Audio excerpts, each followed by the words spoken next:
Reshiram, the Fire Dragon Legendary Pokemon, is going to be coming to 5-star raids in Pokemon Go starting on May 26th. That's Tuesday.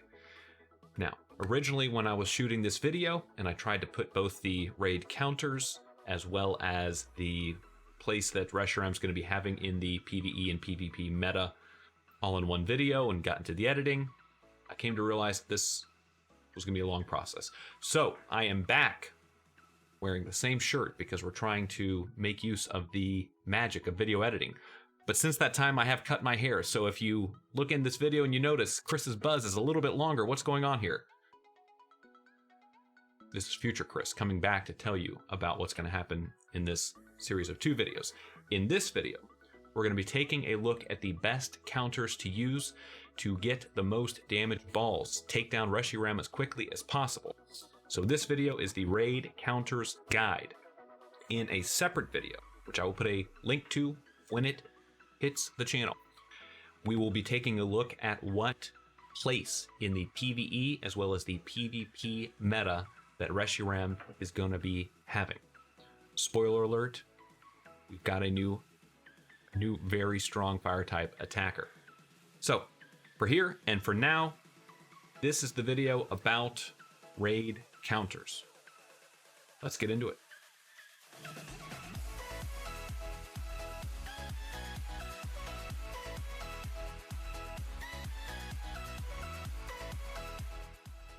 Welcome back to the channel, trainers. My name is Oro Chris. I am your catching coach.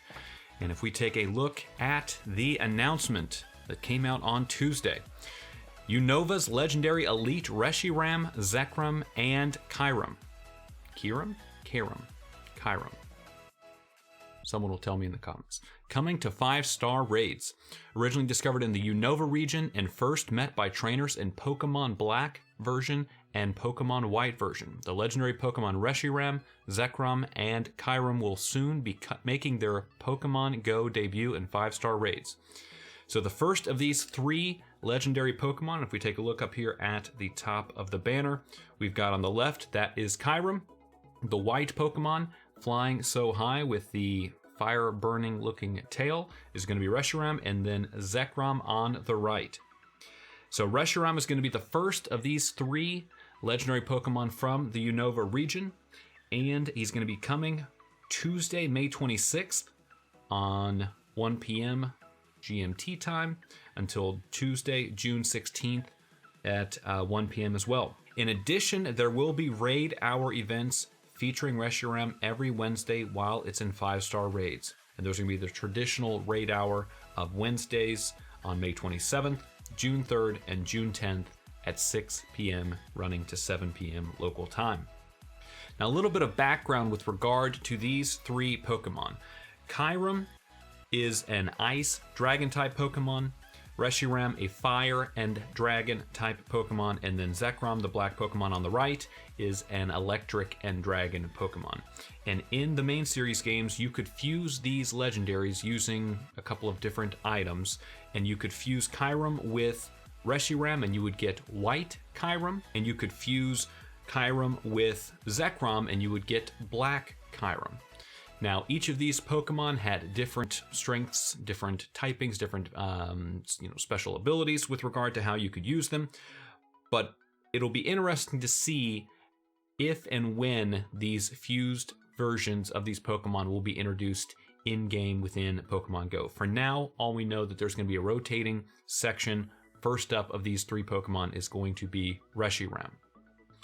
Now, Reshiram, as we said, a fire and dragon type Pokemon with a max CP of 4,038 and a raid CP. The catch CP for this Pokemon 100% is going to be 2307, 2,307 CP. Weather boosted 2,884 CP. So definitely one to be looking out for as a fire and dragon type Pokemon. It will be weather boosted in sunny weather as well as windy weather. So keep an eye out for that. Available movesets for Reshiram. If we head over to GamePress.gg, available moveset, we've got Dragon Breath and Fire Fang as the fast moves, and then Crunch, Overheat, Draco Meteor, and Stone Edge as potential options for the charge moves. This is what the current Game Master is showing for this Pokemon. This is all subject to change. If the moveset does change prior to its release, I will be sure to put a comment down below to let you know about that. But just taking a look at these movesets, as a dragon type, it's going to be weak to dragon type attacks, but it's got counter coverage there with Dragon Breath and Draco Meteor. So if you're going to be running a team of dragons for that high damage output, be aware that you may want to have a backup slot of Pokemon ready to go, because those Dragon Breath and Draco Meteor is going to be a one-hit KO on your Pokemon coming into those matchups. Now, with regard to the typing of this Pokemon, as we can see, Dragon, Ground, and Rock type attacks are all going to be super effective. But that Fire typing, resisting Fairy, would make, therefore, Fairy typing not super effective.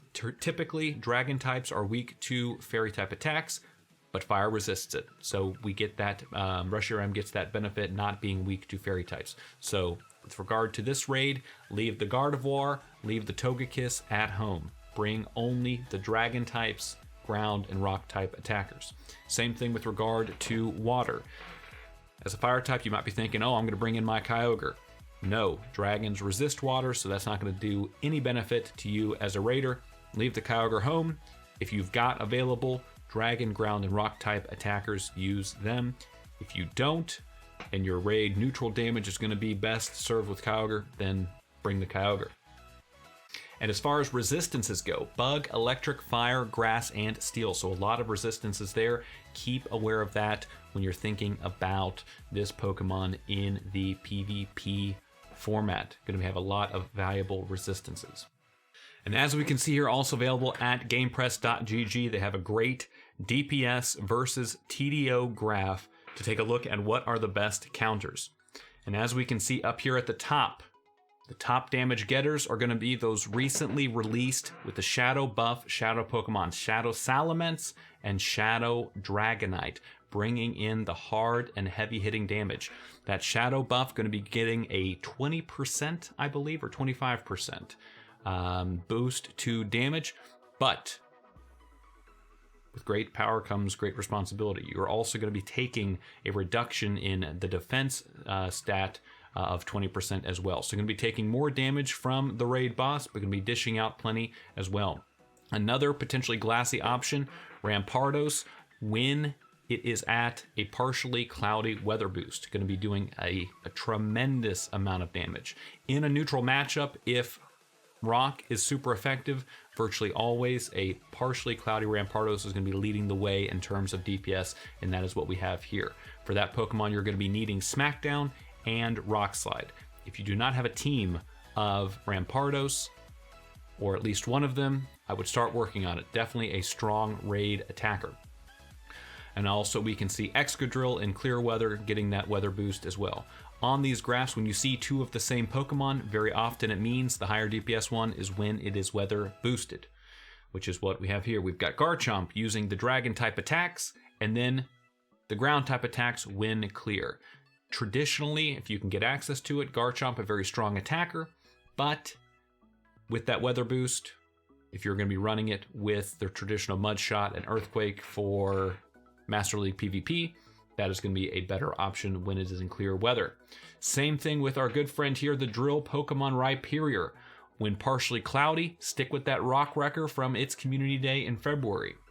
Then, if you've got the double move unlocked, you've got the fast TMs to justify it, swap over to, in clear weather, that Mud Slap and Earthquake combo. Going to be doing a lot of damage. Without the weather boost, Rhyperior, however, falls far behind in terms of DPS, coming down here all the way well below where it is with the weather boost. So the better of the two, partially cloudy, if you can't get it clear, but also, as we can see, a TDO monster just really hanging out long. And part of that being a lot of these attacks, the way that they use or judge the TDO is that they average, or I believe it's an average all 3 of the potential, or in this case 4 of the potential charge move combinations. So rock resisting fire type attacks, it's going to have a little bit of a benefit there. So that's why the TDO for Rhyperior is looking so much stronger.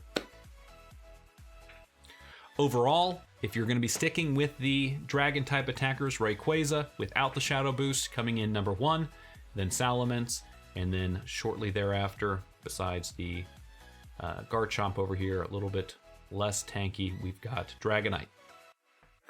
But as we can see, no water types, no fairies, and no ice type Pokemon. Leave those at home, though the dual typing for Reshiram going to be giving those added benefits. There you have it. Those are the best counters for overall damage ball accrual in the Reshiram Raid.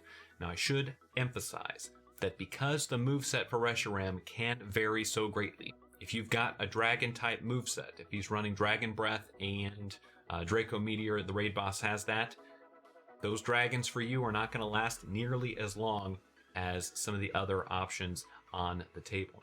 As a result, it may be a good idea to duck into the raid early if you've got the time. If you're concerned about conserving potions and revives and things like that, see what moveset Reshiram has, and then pick your team accordingly.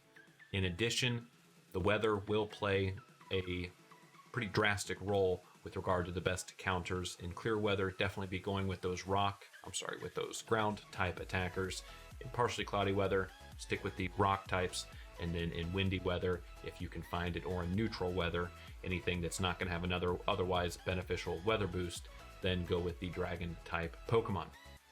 And that will wrap it up for the Raid Counters Guide. Again, friendly reminder, this is going to be a 2-part series. We're going to have a separate video looking at the meta placement, what type of PvE and PvP performance we should be expecting from Reshiram, and let us know how hard you should be going in the raids during this next month while Reshiram is out and available. If you're interested in Pokemon Go, competitive PvP, and basically anything Pokemon related, be sure to consider subscribing to the channel and also turn on notifications so that you're informed when that meta-analysis video does go live. But for now, that will wrap it up. Thanks for stopping by, and as always, happy catching.